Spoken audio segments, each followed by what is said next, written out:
Järvamaal on mõnus. Siin on viljakas pinnas ja tegusate inimeste kodud.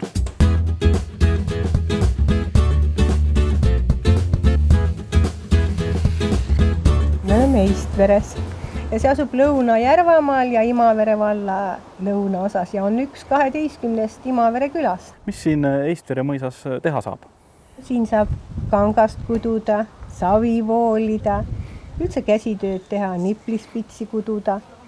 Siis saab siin koosolekuid pidada. Meil on suur ruum, kus saab juubeleid tähistada, seminare läbi viia. Ja siis me oleme valmis õpetama leiba, küpsetama. Leivatuba on meil olemas. Et see on Aitkuivati, vana mõisa Aitkuivati. Siia sobis ju leib. Ja leib ja kogu see naiste asi on meile südamelähedane. Ja ka majutus on üleval. Keda te siia külla ootate? Ma arvan, et külla võivad tulla kõik, kes tahavad. Aga muidu elama ootame selliseid toredaid ja teotahtelisi inimesi, kes tahavad seda maaelu nagu edasi arendada ja teha midagi huvitavat. Mis teile endale Järvamaa juures kõige rohkem meeldib?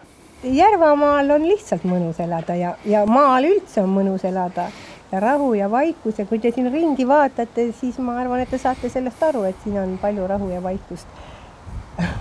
Saan küll.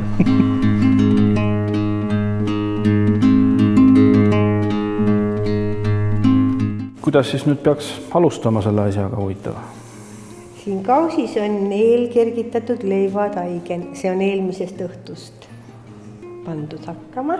Ja nüüd võib lihtsalt siin lisada rukkijahu, siin on täistera rukkijahu, lihtsalt selle kopakesega panna, siin on linnase, ma võin seda panna natuke linnasejahu, rukkilinnas, siis võib panna siia täistera rukkijahu ja seda tuleb nüüd segada ja umbes, et ta peaks olema sellise paksusega, et ta jääb niimoodi üles ja kohe alla ei vaju ja nüüd siis, kui see tainas on enam-vähem korralik, et siis saab lisada mingid seemneid ja mida me tahame sinna leiva sisse lisada, võib veel juurde panna ja pärast võiga määritud vormi läheb leib.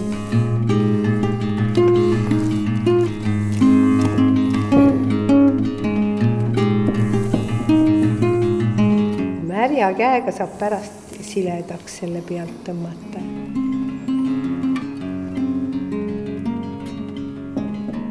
Kas nüüd siis läheb see leib ahju? Kohe ei saa ahju panna, ta peab 2-3 tundi veel nagu kerkima. Siis 2-3 tunni pärast ahju ja siis tund aega ahjus. Ja siis sööma. Ja siis saab süüa.